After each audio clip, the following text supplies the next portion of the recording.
Hey, good morning, Eastern Oregon, and welcome to this November 20th version of AM Live on EOA, your connection to Eastern Oregon. We're glad that you're here with us today. If you want to find our content, if you go to EOA.network, that takes you to a link tree where you can find the locations of where all of our content is released, our YouTube page, our Facebook, all of that. And for those of you that may or may not know, all of this content, this particular content is streamed live on all of those locations and then ends up archived on all of those places also. Glad that you're here with us. Yeah, all of those locations except Spotify. Right. It's not live on Spotify. Yeah. I don't think Spotify does live stuff, do they? I don't know. I never looked into it, but they probably it goes will live at to some point. the website. It goes live to Facebook. Right. And it doesn't go live to Instagram either. Right. You can do live on Instagram, but it's not. It wouldn't benefit us any. Yeah. So, here in a little bit, we are going to have LeGrand Police Lieutenant Jason Hayes will be here with us to talk about Shop with a Cop, which is a really cool program that's been going on for several years, and that is coming up right around the corner. Yeah. I read an article this morning. Oregon, you know how George always talks about the attendance rate at schools? Yeah. Oregon's like one of the worst in the whole country. More than 33% of kids miss more than 17 days of school a year. That's 1 in 3 kids. That's crazy. I agree. That's bad. Like I always think like, you know, my daughter, she misses quite a few classes, so I'm like, you know, I get a text and an email. Yeah. So I'm like talking to her, talking to mom, like, you know, like, and then I look at it and I'm like thinking like it's almost normal, like especially like her high school seniors in Oregon is like over 50% missing more than 17 days. Yeah. That's crazy. See, and you know, we could go on a rant about this, but all day. But it's even bigger than that though. It's this. I mean, parent-kid divide, and I don't know about your kid, but parents these days are more friends to their kids than they are parents. Yeah, I agree. You know, and so then it's like, you know, I mean, I just think it's easier for them to be more manipulated, and it's like, no, you know, get your tail out of your bed and get to school. I had these neighbors growing up on Washington. Jim and Carol was their names, right? They were old. I mean, when I was in high school, they were probably in their 70s. Okay, I don't remember what he did for a living, but he was a rock hound. You know, like his whole basement was just all these rocks, right? Well, they told me 2 pieces of advice in my whole entire life. Yeah. The first one was don't go to sleep mad at your spouse. Yeah, that's good. Okay. Yeah. And then the other one was don't be friends with your kids. Yeah. You're not their friend. You're their parent. Yeah. And those are the 2 things that I remember Jim telling me. And I mowed his yard. You know what I mean? He was like kind of like the old guy in the neighborhood. You know. Yeah. But don't be friends with your kids. You know, it's funny because one of my kids recently, bless their hearts, said, "Dad, I never understood why you said," because there are times I would try it. I'm the kind of person I really want context. I really want to know why. It helps me deal with if I'm disappointed, whatever that case might be, you know. And so then I tried to explain to my kids. But at some point it's like, now we're through explaining. And and so then, you know, one of my phrases was, you know, I don't have to explain this to you anymore. No. I'm the parent. You're the kid. That was my mom. Yeah, I'm the parent. You're the kid. Yeah. Do what I'm telling you to do. You know, and she recently said, "Okay, Dad, I ended up telling one of my kids that the other day." You know, so. That was my mom's go-to. I'm the parent. You're the kid. Simple. Yeah. But I almost feel like parents had a little bit more, you know, like backing back in the day. You know what I mean? Like nowadays, I think parents are like afraid because of the way laws are. And you know what I mean? Like if I would have called the cops on my parents, the cop would have came there and probably whipped my ass as well. You know what I mean? Like I kind of feel like that at least. And nowadays, it's like kind of like where, you know, there's all these gray areas where kids are like, you know, like where it almost gives kids too much control. Yeah. In the situation, at least in my eyes. No. Yeah. Absolutely. And I think that I mean, the other thing that was super critical is that if a mom and dad back each other up, Oh, 100%. because and I mean, because there's single parents out there, you feel like totally sorry for them because after a while they just get overwhelmed and worn down, Yep. and it's really hard to be consistent. Yeah, Whereas but they have to work together for right, sure. but if you have somebody who you can tag team with, Yep. you know that like they got Being your on back. the same page, and the kid can't play one parent against the other. Yeah. It's like, Well, and I'm no. thankful that even with my ex-wife Kathy, it's still that way. The kids know that they're going to get the same answer from. If they ask advice, they're going to get the same answer from both of us. So, well, hey, you want to do sports? Let's do it. All right.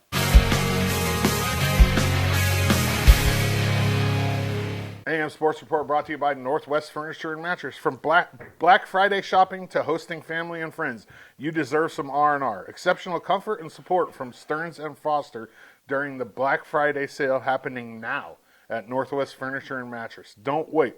These savings won't last. Big red rocking chair on Elm off Adams in LeGrand. I went and shot some 6th grade basketball the other night. It was kind of fun. That's the first time I've ever shot 6th grade basketball. The two LeGrand teams that played was the 6th grade B team and the A team. They were both solid. I mean, I didn't even post the score because they beat Baker so bad. I didn't want to embarrass anybody. Honestly, it was. I don't know why there's such a divide, like between the two. Like the level of basketball that's being played, because Baker. Historically, in the last 10 years, Baker's been really good at basketball. I mean, they're 2-time defending state champions, and so I don't know what's going on there, but it was fun. That's a good group of kids. I kind of feel like that 6th grade class right now is got a chance to bring some state championships to LeGrand in a couple different sports. So. LHS football, the season came to an end with a 33-21 loss to Marshfield in Coos Bay last Friday. Now, let me tell you this. In the beginning of the year, I said, this LeGrand team's going to struggle. And I have to eat my words there because this team consistently got better. And now, don't get me wrong. There were still some serious, discipline issues on the team, which... That's neither here nor there. There's a lot of penalties. There was kids, doing things, that aren't what make a Tiger in my eyes. But this team got consistently better. And to go to Coos Bay and lose by only 12 points in the quarterfinals of the state championship, I give them a hats off, man. Great season for this team, and I hope that this continues. Winter sports are getting ready to start. It's exciting. Wrestling, basketball, swim. I'm going to try to get to at least one swim meet this year just to make sure that I'm covering all the high school sports. I don't want anybody to feel like I'm leaving them out. Even though swimming is not really my game, I mean, I may as well go check it out and try taking some pictures or something. I haven't in the past. I've always just relied on parents sending pictures, which... That's the other thing. If you go to a sporting event and you take pictures and you want me to share them, send them to me. Kyle at EOAlive.tv. Or you can post them in the group that I started, the EOA Live Sports and News group. And I will share them every single time as long as they're appropriate and as long as they're part of the network of sports around here. EOU softball is having their big fundraiser coming up on January 10th at Bud Jackson's. All the information's right there. It's a prime rib dinner and then a poker tournament afterwards. And this raise funds for the softball team. It's crazy. The EOU relies on fundraising for a lot of the money that supports a sport. So for instance, uniforms. They don't get new uniforms. They have to fundraise for that. So if you have time on January 10th, and I'll keep talking about this, go support this softball team. They're the number 3 team in the nation. Coach Christian has done a great job with these girls, and she's brought in some studs to fill the spots from people like Kylie Parsons last year that have graduated and moved on. Both the men's and women's EOU cross-country teams are in Tallahassee, Florida tomorrow for the national championships. The men won the CCC and got the automatic bid, while the women were selected as an at-large. EOU men's wrestling lost a tough one to Southern on Saturday, 37-7. Southern's the number 6 team in the country. They're tough, man. Southern was tough. Their whole lineup. I mean, we only won 2 matches, and that whole Southern lineup. There's more pictures, Benny. Give me some more of those pictures. They will be at the Spokane Open on Sunday in Spokane. The women's wrestling team will also be at the Spokane Open on Sunday as well. EOU men's soccer is in Olathe, I think I said that right, Kansas for a national tournament. Opening round game versus Concordia University. That game kicks off at 11 o'clock today. The women are in Marion, Indiana for their first round national tournament game, and that game starts at 2 p.m. our time. Go to eousports.com for more information on how to watch. EOU volleyball hosts Simpson University on Saturday the 22nd at 1 p.m. following their double dip as CCC regular season and tournament champions. They swept number 5 Corbin this last Saturday in Quinn. It was awesome to win the CCC tournament. If this EOU volleyball team plays like they did on Saturday, they're going to bring back the first red banner to Eastern Oregon. There's no doubt about it. They played good volleyball Saturday, and that's what it's going to take for them to win a national championship. And I think they really do have a really good chance at it. Get up there and support these ladies on Saturday, though. They can use it. EOU women's basketball is in Caldwell tomorrow and Saturday for the Caldwell Classic, while the men take on the University of Idaho in Moscow. That's Johnny Ballgame's alma mater. I wonder if he's going to go watch that. Probably not, but that's this Saturday at 7 p.m. Mountain Time. AM Sports Report brought to you by Northwest Furniture and Mattress. Go check out their showroom. The Daggett family has done a great job, and they're always supporting this community. So, close that wheel. They support me. I bring you guys information. You support them. Good stuff, man. Yep. Thank you. All right, let's take a look outside. Bennett, it's going to rainy and drizzly this morning. Yeah. The worst. And gloomy. Yeah. So, Jason makes you used want the to word. hibernate. Jason used the word coastal, and it's like, yeah, that's exactly right. So, yeah, when you have the fog and the rain. Yeah. I hate that mist where you just go, the coastal mist. yeah, Like you just walk outside and you're wet. Like, yeah. I don't like that. I guess I don't. I mean, lived in Seattle for 6 years before we moved here several years ago, and I got used to the mist. I hated it, but at least it wasn't a downpour of rain.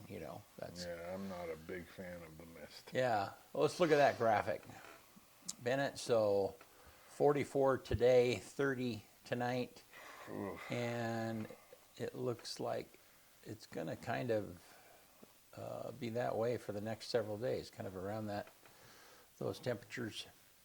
Wait, is that 20s that I see on there? Yeah, there's next Monday it's supposed to be colder. Yeah, that's I dipping kind of down. half expected, it's that point where it's like we could get a little bit of snow just any time, Yeah, that used to. It's crazy because it used to be there around Thanksgiving. Halloween. We would Oh. have snow. Right. I mean, I remember numerous Halloweens where You'd there have- was snow on the ground. Yeah, Yes. you'd have to wear a coat. Yeah, and you'd have to think about your costume getting snow. You know what I mean? Right. Having to get around with snow on the ground. Yeah. Not Yeah. anymore. No. Yeah, the seasons have definitely been delayed or shifting, without a doubt.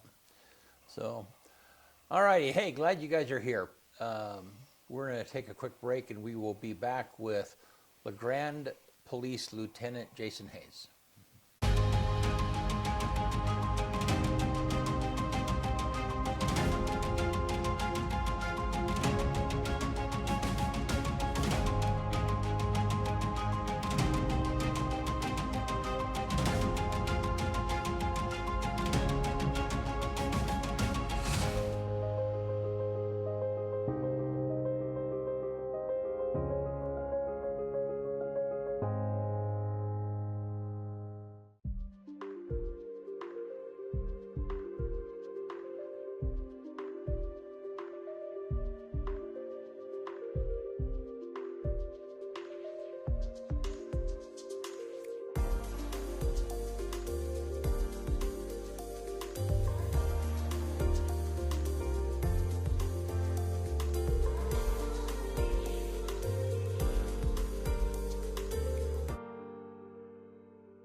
right, we're back.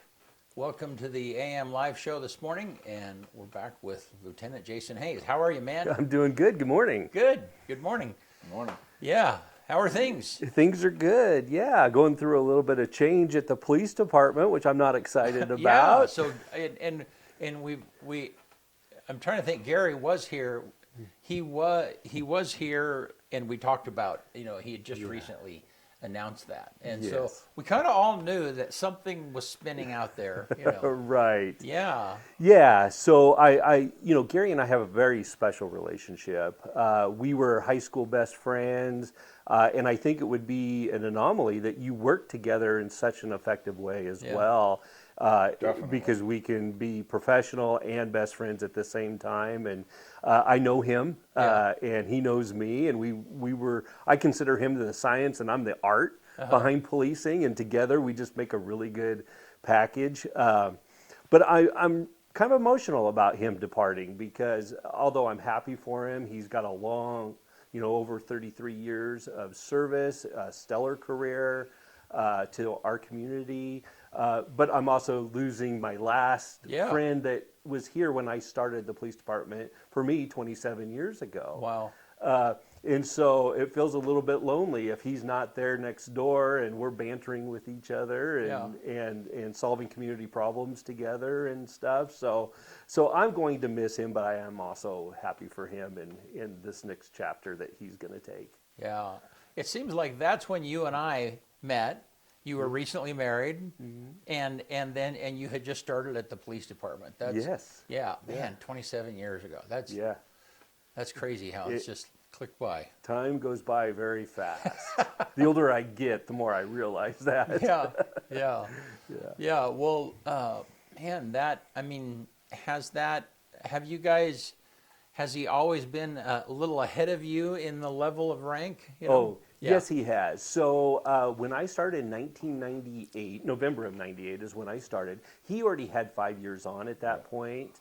He was promoted to a sergeant. Something about Gary is he is very good at everything that he does. And he has the highest police IQ of any, and I've experienced a lot of police officers and administrators in my career. He is by far the sharpest person I have ever met. And so he promoted, and that has shown clearly in his career. He promoted to sergeant after being 5 years. That's rare. Usually our officers are around the 10-year mark before they get promoted, depending on circumstances. So he promoted early, and he just kept that momentum going throughout his whole career. Yeah. And to be the chief of police for the last 5 years, I couldn't ask for any better. As we look forward, with the police department, I have an interest in succession planning, and I'll apply and put my best foot forward. But here's what I take into this. I am a little bit of Gary Bell. I'm a little bit of John Shaw, Chris Rasmussen, Mike Eckhart, Derek Reddington, Brian Harvey, John Courtney. All these people who I have worked with over the last 27 years, I am a makeup of all of them combined. And so, as we move forward, there's going to be a little bit of Gary in me, to keep that fire burning, so to speak, with our department, and a little bit of Brian Harvey, who was our former chief, and John Courtney before him. And I really have a lot of heart as we get into talking about Shop with a Cop. But Derek Reddington, he championed me early in my career. And he's the one that made me believe in myself and really make me feel like I can be whatever I want to be at the police department. Yeah. And then certainly supported by a lot of supporting cast, Yeah. over the years. So we'll see how that plays out, but I'll apply and we'll see how things go from there. But if I'm not the right person for the chief of police job, that's okay. I got a good job where I'm at right now as the operations commander. You're behind Gary, though, because you went in the military. Correct. Yeah. Yes. So you served the country, and he went straight into the police department. Yes. Yep. That's exactly right. And to be honest, he wanted to be a police officer before I even thought about being a police officer. My dad is a retired. He passed away this year, but he was served 27 years with the Oregon State Police. He was the station commander here in La Grande for a period of time in the 80s. And so you would think that it would be natural for me to be want to be a police officer. But when I graduated high school, I was really into the medical field, and that's why I went into the medical field in the Navy.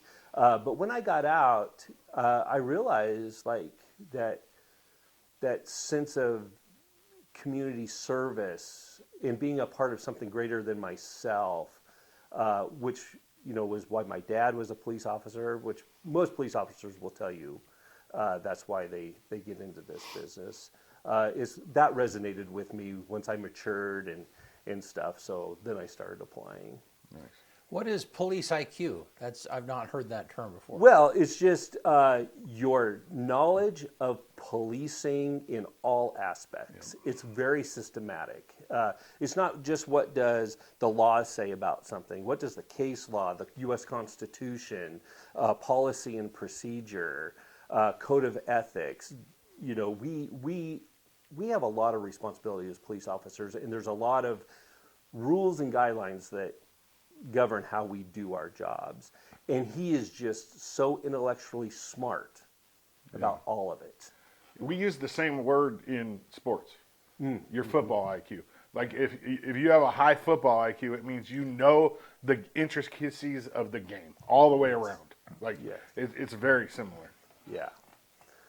I think I'm fairly intuitive in just seeing people and the way they walk and their body language and how they approach, and I'm sure that there's a ton of that in what you guys do. I mean, you just kind of know, and not only that, but like how the car is moving, if they're swerving a little bit. I mean, you can, and it's funny because I can tell now by whether somebody ahead of me is on their phone or not, because I mean, talk about all that stuff a little bit.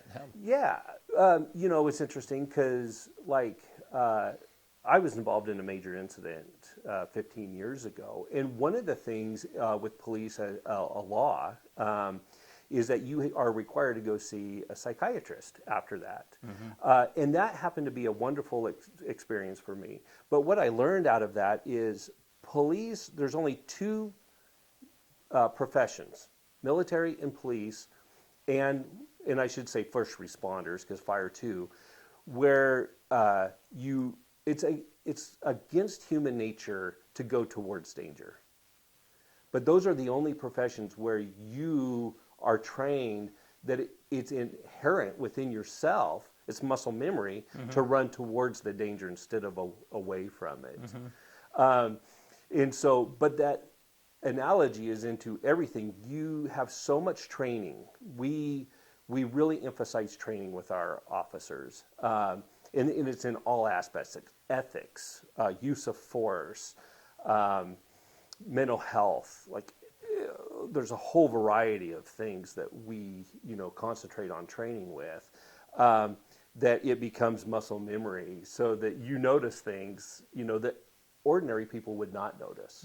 We're trained observers, is what we are. And I think that kind of summarizes what you were getting at right there, is we're just trained observers, and we do it without even thinking. Yeah. We notice things that are anomalies that look different. One of the things that I do is I like to help our patrol officers with providing extra patrol in our school zones in the morning.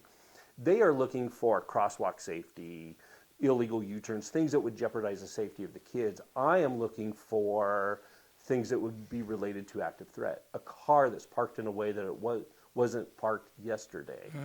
But those are just inherent. I do those things without really even thinking about having to do it. I don't have to do a lesson plan. Okay, Jason, you're going to go out and do this, and you're going to look for all these things. It's just I've had so much training and experience that it's inherent. Yeah. So when you lose somebody like Gary Bell with 33 years of training and experience, you lose so much institutional knowledge. And there's so many wonderful people. Scott Franks, and Dave Sam, some of our former sergeants and stuff. I remember when they retired, and our chiefs at the time were talking about we're losing so much, and the gravity of what that is. We only have one senior officer, and really our requirement is 5 years or more to apply to be a senior officer. So most of our agency is made up of officers less than 5 years of experience. That's crazy. I didn't know that. Yeah. There's only one senior officer? There's only one senior officer. Well, outside officer. of you and Gary. Yeah. Now that doesn't count for the sergeants. Oh, okay. So we have okay, 5 gotcha. sergeants, and they've all been there more than. Yeah, a senior officer is kind of like a corporal. Gotcha. It's just classified Yep. different. So yeah. Wow. Well, and I really appreciate recently, I mean, I don't know, was it last Thursday or Cliff Bentz was here in the studio, and I called you. I sent you a text, and you were hanging out in the parking lot just because it's just this is a weird time that we have. Right. Yeah. Yeah. And you sent me a text. It's like, well, you came in and I said, well, you're welcome to come in, and you said, no, I think I'm just good out here on the perimeter a little bit, and I realized there's you're perfect. Yeah, absolutely right. I mean, you're able to observe. If everything's cool, then it's like you're not even there. But if you're needed, then that, I don't know. I mean, I really appreciate that, and I appreciated you responding in that manner. Yeah. And it was funny because I referred that to Kyle later. I said, Jason's out there somewhere. It's like, I don't see him. It's like, I went out there and looked. And I think that's didn't the see whole nothing. point. Yeah. That's good. I mean, Yeah. Yeah. But and I'm looking at a lot of things. I'm looking at rooftops and bushes and driveways and cars, obviously, and people on foot, and there's a lot of things that you look at. But everybody will say, "Oh, that's not going to happen in LeGrand," but then it does, and then it's like, no, there's a lot of weird stuff going on in this world right now. Yeah, that's always our hope. But Right. as police officers, we have to think about every situation and every possibility. So As soon as you overlook something, then it sneaks in on you. Yeah, I was funny. I was going to tell you. So as Cliff was leaving, he said something like, "Hey, I appreciate your security," but he was talking about you. Or he didn't I appreciate your security, but it was like something like, well, at least I felt, I don't know. There was some comment about He had his own security. He did. Byrne doesn't really intimidate me. But he rolls with 3 people at least. Yeah. No, but I thought that was kind of funny. I was going to ask you a question. So yeah, there's so much. This is total off topic. We'll get to shop with a cop, but there's so much that a cop has to do on muscle memory, because if they're in a situation where somebody pulls a gun on them or whatever the case, they don't have time to think about. I mean, they're just operating to save their life or to save the life of someone else or whatever the case might be. Mm-hmm. So, what goes wrong, though? And this is a harder question. What goes wrong when they lose their cool and they beat the crap out of somebody when they're defenseless? You and I were talking about that. We were talking about the laws of when somebody is defenseless or they're down or whatever it might be. You can't continue hurting them. At that particular point, then the scale tips to where you are the offender. Yes. Yeah. So what happens, in your opinion, what happens when a cop is swept into that? Yeah. Well, certainly this will be my opinion, but also my opinion is also off my 27 years of experience and training. Which is a solid opinion in my eyes. Yeah, well, and I think so, I think it comes down to 2 things: a lack of training and a lack of realistic training. You have to train for those things. So when we do defensive tactics training, and when I say defensive tactics, it's either we're given verbal commands, but we'll have a role player who makes us escalate. Yeah. And so then we may at some point have to use pepper spray or a control hold. But we not only practice the physical part of that, but the verbal things that we do. Now, also what we have in the state of Oregon is a law where police officers are required to intervene. So if one officer sees another officer getting carried away, using too much force, excessive force, I look at it as where force becomes punishment instead of a way to control somebody for the safety of everybody involved, then any other witnesses who are officers have a duty to intervene. Yeah, so in Oregon, I think we do a really good job, but I do know that across the nation, there's agencies and I don't know if it's resources or time or what, but they don't put in the training. I think if you train on this and you use realistic training and understand the laws behind why we do things the way we do, then that would prevent those things from happening. And mental health and stuff happening outside of work falls under training, because that's part of training. Like, Yes. right? When you Right. say training, you got to be taking care of yourself. That's part of your training. Oh, Right? yes. That's a big Yeah. one. Yeah, and I love talking about mental health in policing because I think we were recognizing that before it was really an industry standard. When I first started my career, if I would go to these street crimes, was this real popular national training. Like you would show up and there'd be hundreds of police officers from all over the country at this, and they start out the training with bagpipers, and like this was a big deal. But that training was really all about how to defeat the armed felon. If you went to that same training now, that would be a micro part of the training. Yeah. A big part would be mental health, how to take care of yourself so that you can have a successful and healthy career. And two, pursuit driving, because pursuit driving is killing more police officers and bystanders Than bad guys. than the Yeah, bad guys. yeah. Yeah. So you see trends the longer you're in a career. Yeah. But anyway, peer support, one thing that we do really well now is we were able through our budget to now have a therapist that we contract with. And every brand new employee in their orientation phase meets with a therapist for 1 hour. And then also through our employee assistance program, through our insurance, our officers can have up to 5 visits with a therapist free a year. But then you still have to break the stigma and the barrier, because our officers come in with this warrior mentality, Right. and they don't want to show vulnerability. Right. And I think we're doing a really good job that in that orientation phase where you have a therapist who specializes in, and I'll give her a plug, Missy Brown.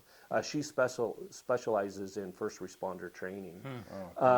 And she can break those barriers right away by talking about the brain and why we do the things that we do and how to recognize cumulative trauma and cumulative trauma. Yeah. Because, Gary, Chief Bell and I have had these discussions and stuff.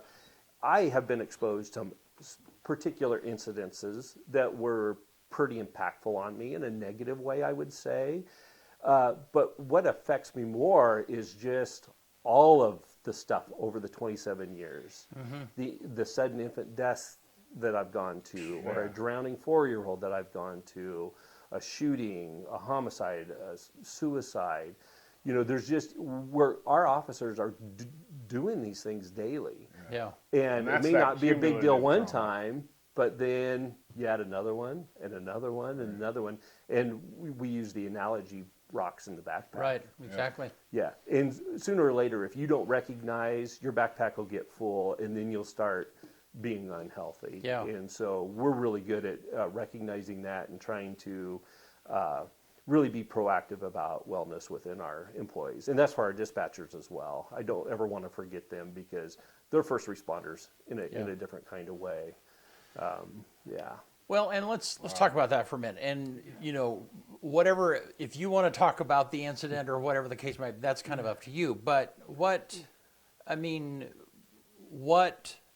how does trauma impact you in that, when you have, something that was super significant, Yes. and then it required, in the plea, it required that you have counseling. Yeah. Is there anything along that path that surprised you?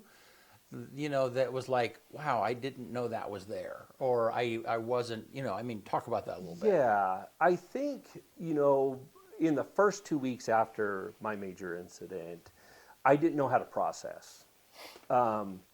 I mean, who does? I Right. hate to say that. But Yes, exactly. And, but when I went and saw the psychiatrist, And, and let I me- was able to be honest Right. and vulnerable about my feelings and stuff. Did you? And then, Let me interrupt. Did did you, when you said you weren't able to process, did you think that anything needed to be processed at that point? No, I was in denial. Yeah. Okay, Yes. Yeah, good question. Yeah. No, I'm tough. I'm a police officer.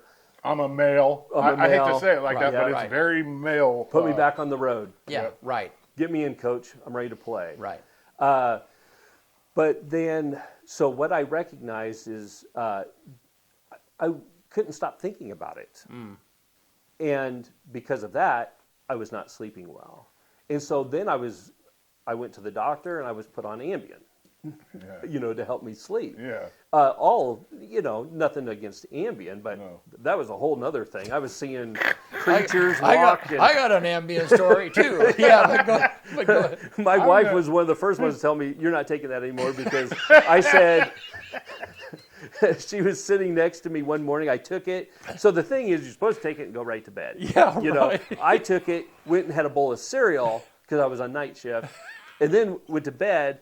But I'm sitting on the couch, and I said, my wife's name is Radine. I said, Radine, you're not going to get this, but you are Pocahontas right now.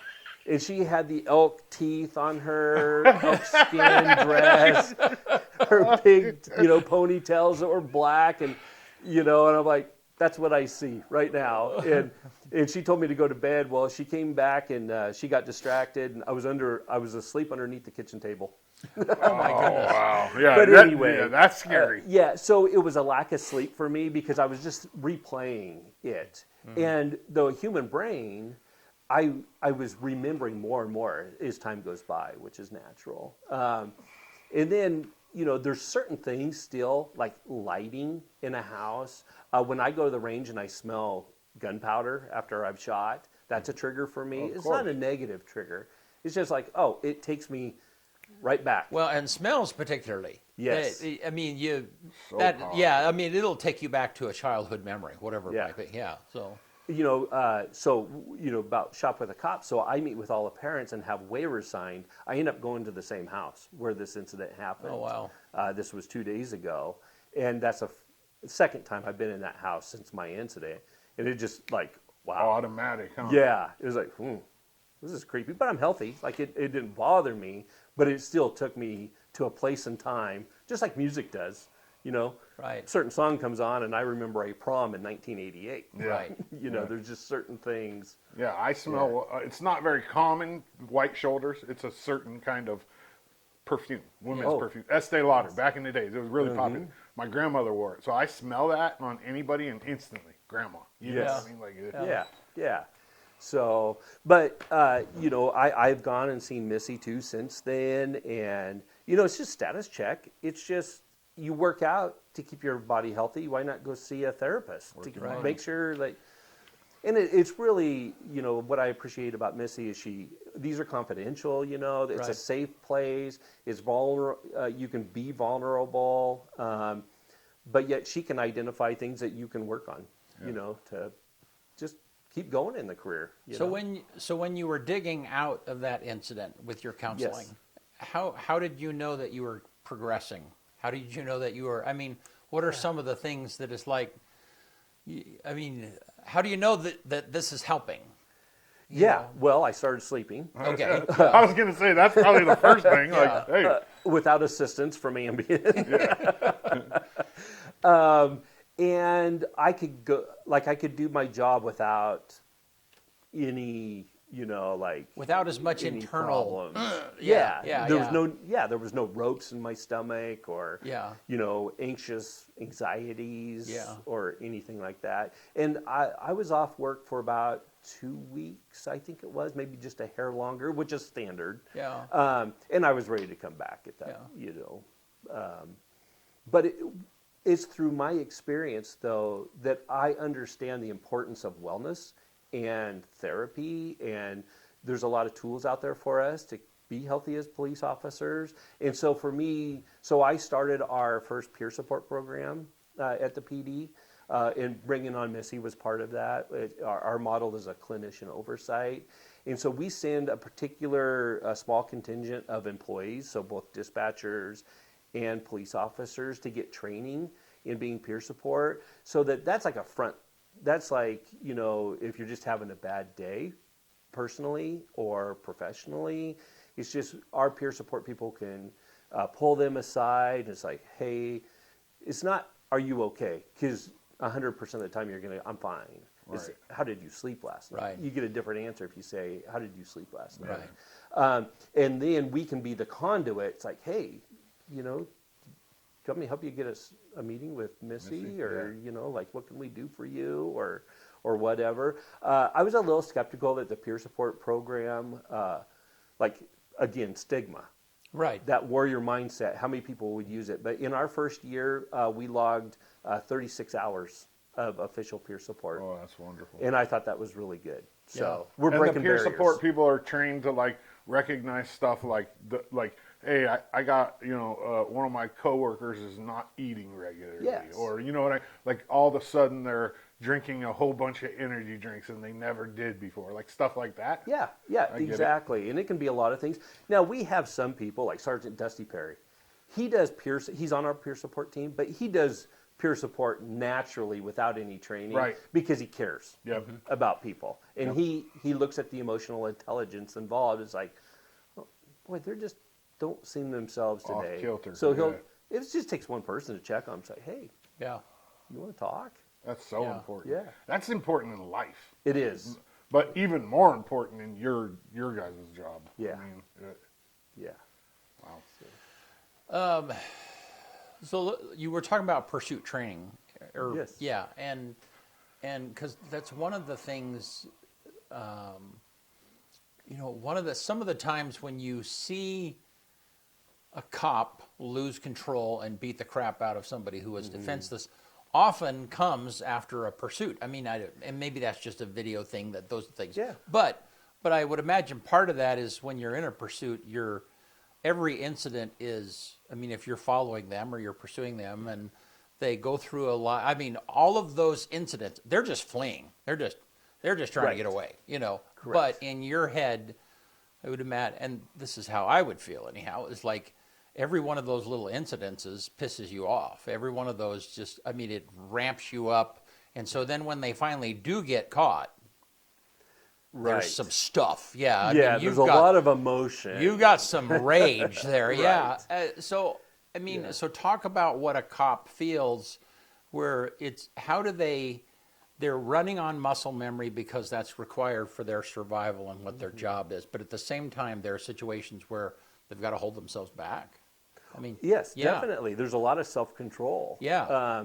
And, you know, when we're talking about pursuit driving, there is. And here's why an officer is so upset.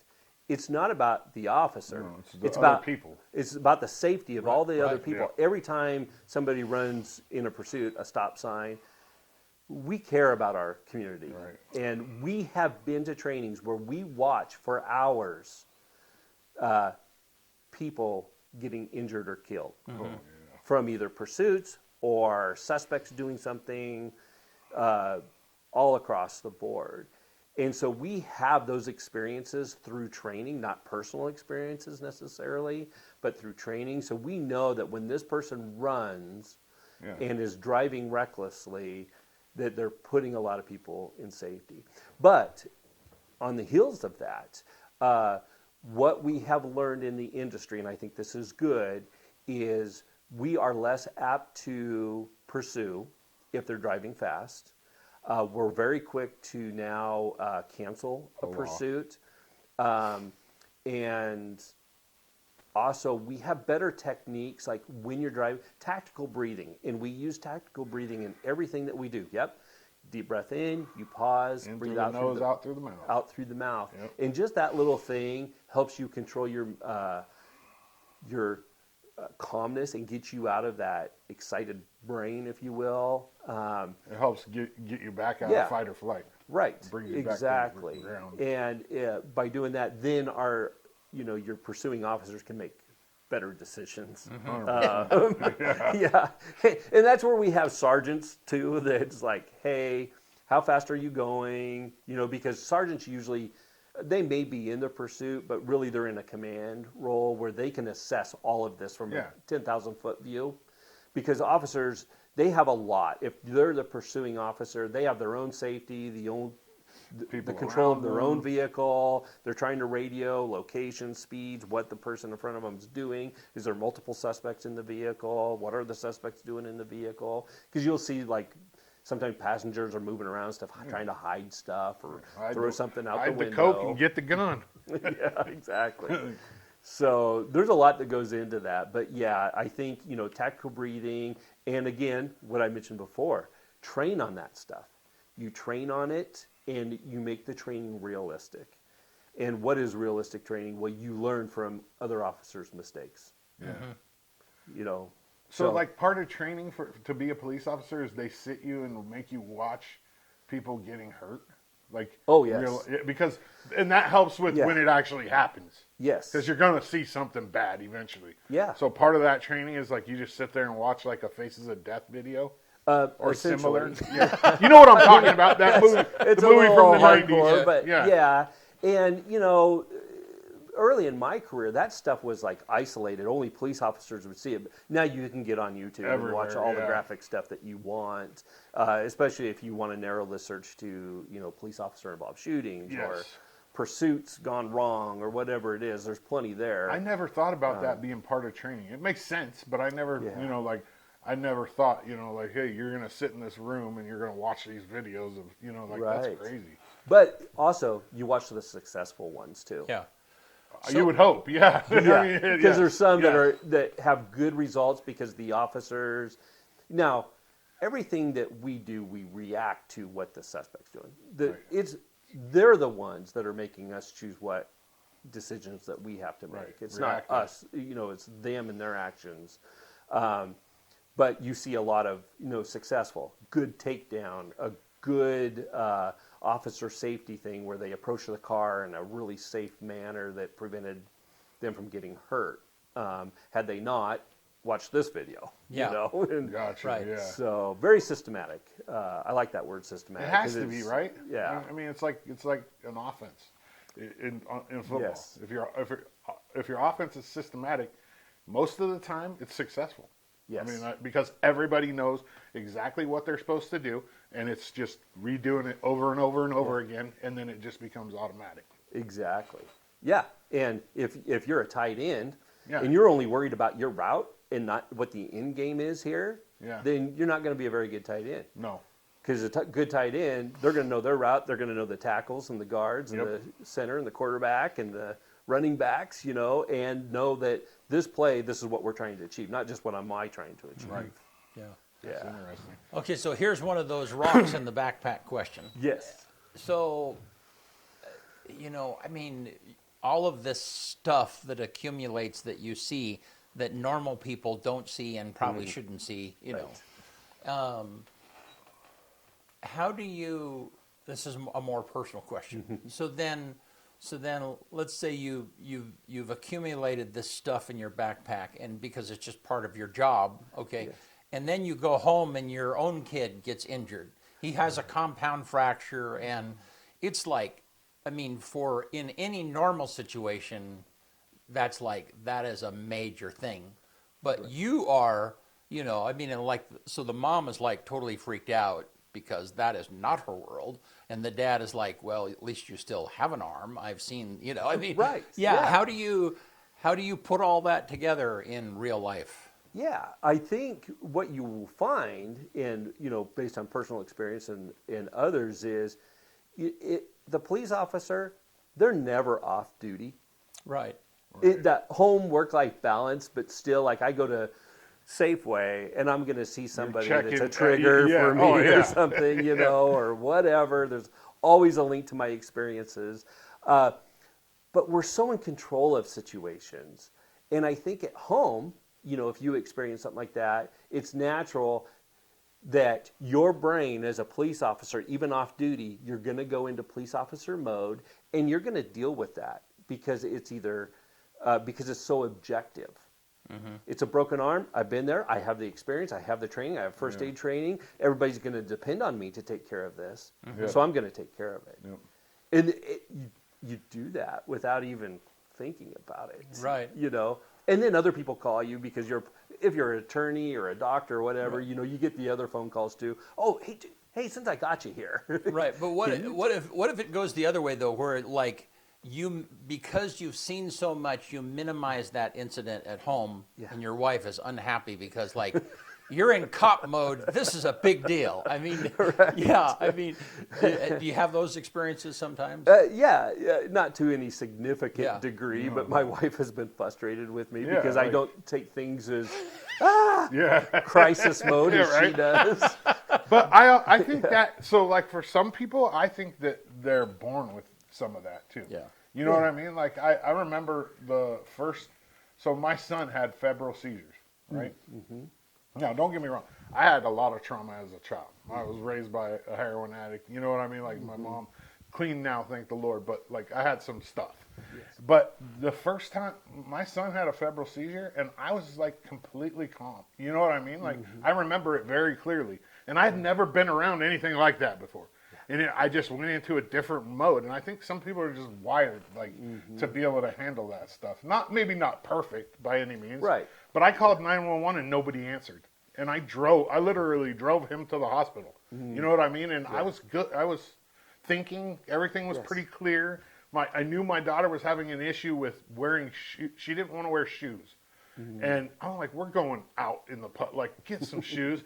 And then, so I was thinking, I thought about that beforehand. I'm like, get Presley shoes. Like, tell my wife, get Presley shoes so she has shoes when we get there. You know what I mean? So I think some people are just cut out like a little bit different when it comes to reacting to trauma too. That probably has to help if you have those. I don't know if it's genetic or what, but if you're kind of predisposed to. Yeah, that's a good word, predisposed. And that's one of the things, we don't only do backgrounds on our candidates to be police officers and dispatchers. We do very comprehensive backgrounds. I have a friend that does that. And we look for a lot of things. And one of those is, do you have the stomach for this, basically? Right. You learn that from them. You learn that from those closest to them, coworkers, former bosses, landlords. What does everything say about this person, not just what... Yeah, my friend does that for a living. He goes and talks to all those people and does that background check. So, and we're looking for biases, all the things that are part of 21st century policing. We try to identify those things so that we're not lowering the bar. Right. We're not getting very many applicants, but we're not going to lower the bar just to hire somebody. No, you know more about the person than they know about themselves. We do. Yeah. Like, oh, you're a Bills fan. You had crackers for breakfast yesterday. Like, what the hell? You know all that? Yeah, exactly.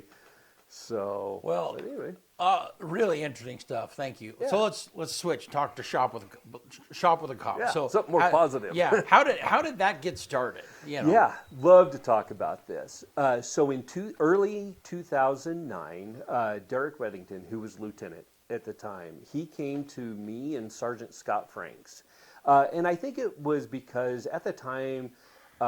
Scott Franks and I were like two of the officers on staff who were very altruistic and liked community engagement projects.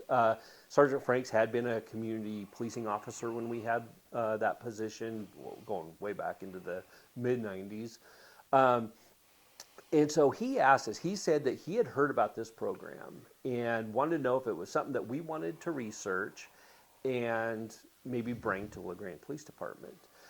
So we did, and we contacted Redmond Police Department because they were doing the program at the time.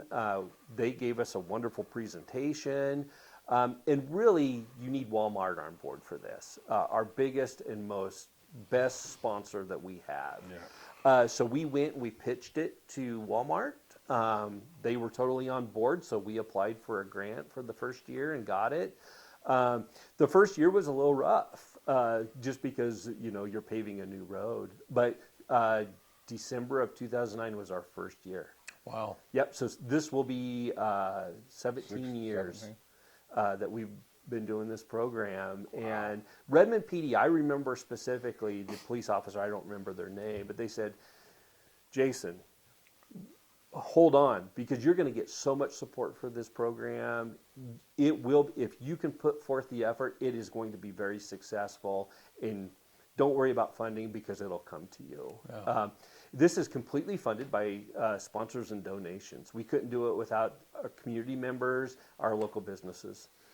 And so the essence of the program is there are kids that are vetted to be in need or to benefit from this, and the school district does that for you. Is that right? I'm trying to Yes, we let the counselors decide yeah. because they know the kids the best in the children's situations. Yeah. And that is what is neat about Shop with a Cop, because there's kids who receive a lot of things, but this is the only program where they get to go experience the gift of giving. Right. Oh, that's So- right. Yeah. You know, they're not just receiving a tote full of toys. They get to actually go shopping and buy for their family. And we were like a little bit, I don't want to say skeptical, but like, how's this going to go with little kids? You know, we were thinking it's going to be me, me, me, me. We were so wrong. Yeah. These kids love giving. And one of the things that they get to do too is at the end we surprise them and say, well, okay, you can buy something for yourself now. Yeah. And we find that they're hesitant. They're having so much fun buying for somebody else Yeah. that, you know, they're not thinking about themselves. The other benefit to this program too is during that whole shopping experience, they get to build a positive relationship with the police officer. 100%. And that quality time together where there's no negativity around it is so beneficial.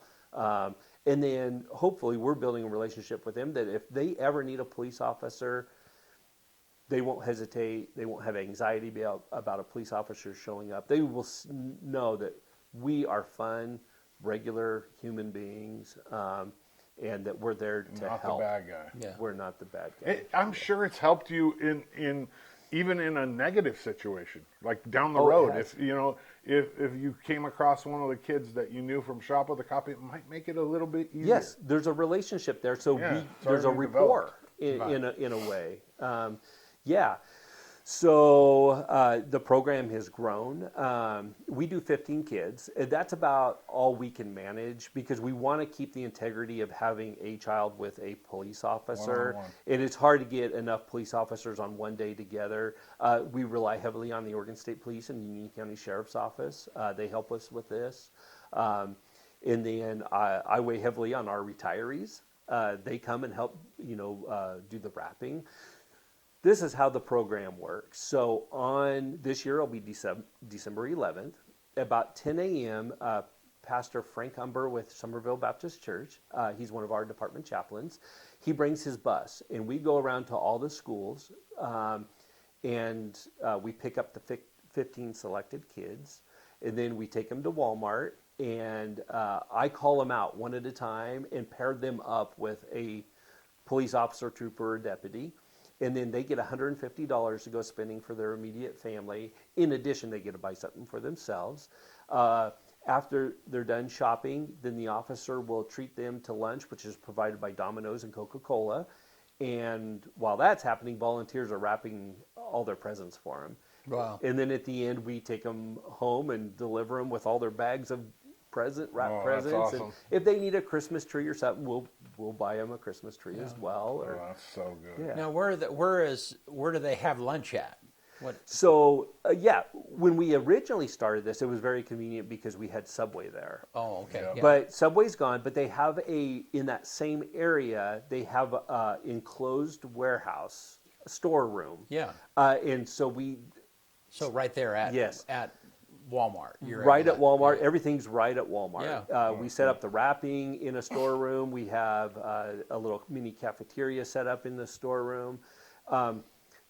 The most wonderful person is Tina Bardwell. She's an assistant manager with Walmart, and she loves this program, so she goes to the tens for these kids. She has the tables decorated. She has a particular cash register that's all decorated with Christmas stuff. She usually dresses up as an elf.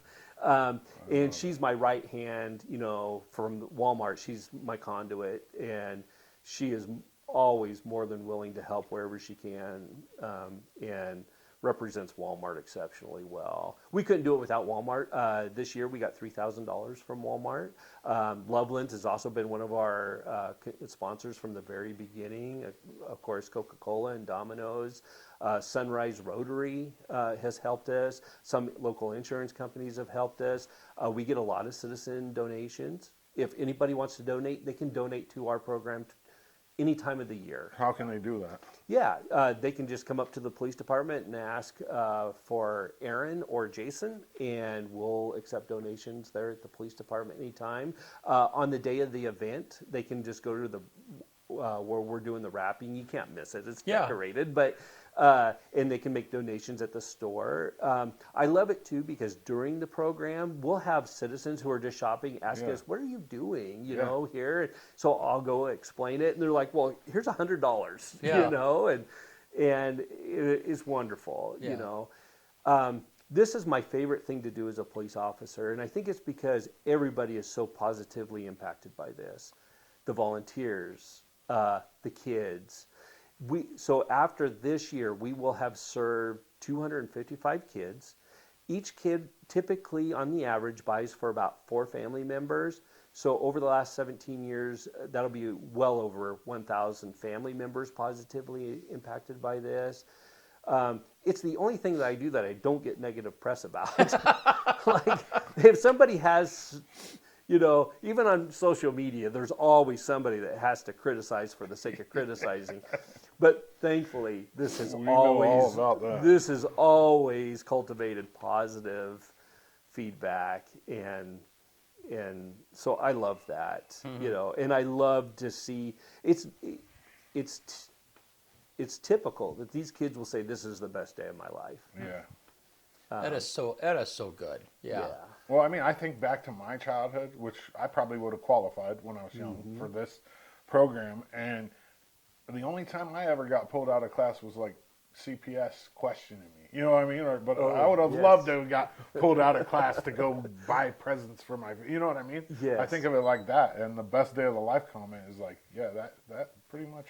Yeah, it's nothing but fun. You know, and the kids are so cute. So I ride the bus with the kids, and the personalities.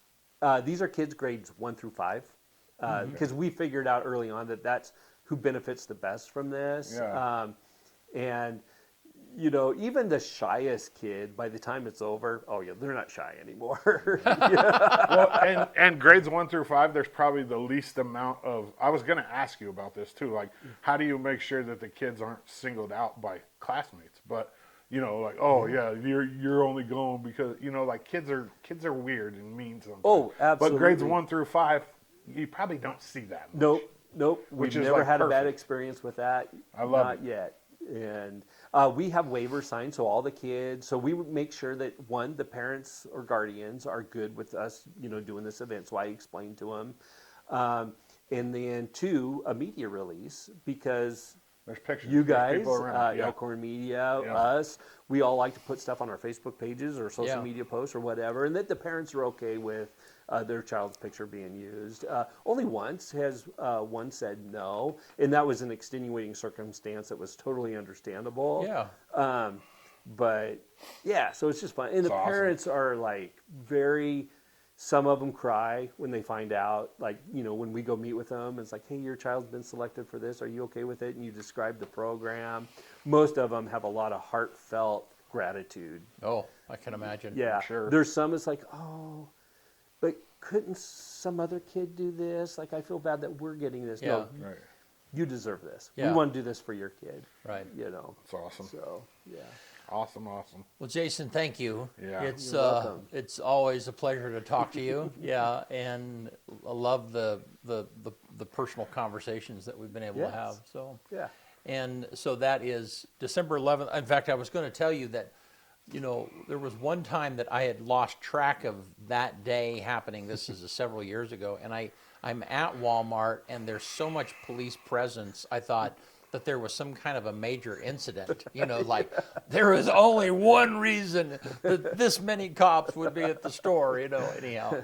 So it was when the switch did flip, it was like, oh, okay, it's good news. Yeah, you know, anyhow. Yes. Yeah. So 11 a.m. on December 11th, and we're usually there for about 2 hours. Is Yeah. what it takes. And All right. Well, we'll certainly be there and stream the beginning part of it. So perfect. Yeah. Sounds so, good. Thank you, man. You want to get us out of here? Let's do it. On this day, November 20th, 1789, New Jersey is the first state to ratify the Bill of Rights. 1902, Geo Lefevre, I'm going to butcher this name, Henry Desgrange is just what I'm going to say, create the Tour de France bicycle race. 1902, that thing's been going on for 123 years. That's crazy. 1958, American puppeteers Jim Henson and his future wife Jane Nebel established Muppets Inc., now known as the Jim Henson Company. 1985 on this day, Microsoft Windows 1.0 is released. 2024 on this day, and this was just because I couldn't find anything else cooler, the world's tallest woman, who is 7 foot even, 7 foot and 3/4, meets the world's shortest woman, who is 2 foot even. That's a big discrepancy in human size. 5 foot difference. Wow. Yeah, 2 foot. So they met each other for the Guinness Book of World Records. Kind of cool. The number one movie in America on this day in 1995, Ace Ventura, When Nature Calls. And then the quote of the day comes from Steve Irwin, and this is one of my favorite quotes ever. Crocodiles are easy. They try to kill and eat you. People are harder. Sometimes they pretend to be your friend first. One more time. Crocodiles are easy. They try to kill and eat you. People are harder. Sometimes they pretend to be your friend first. Awesome. Yeah. Hey, thank you, Jason. Yep. Appreciate it. Yeah. Yep. So yeah, next week is Thanksgiving. We will have a show on Tuesday, but we'll be off on Thanksgiving, just like the rest of you. So we'll see you soon.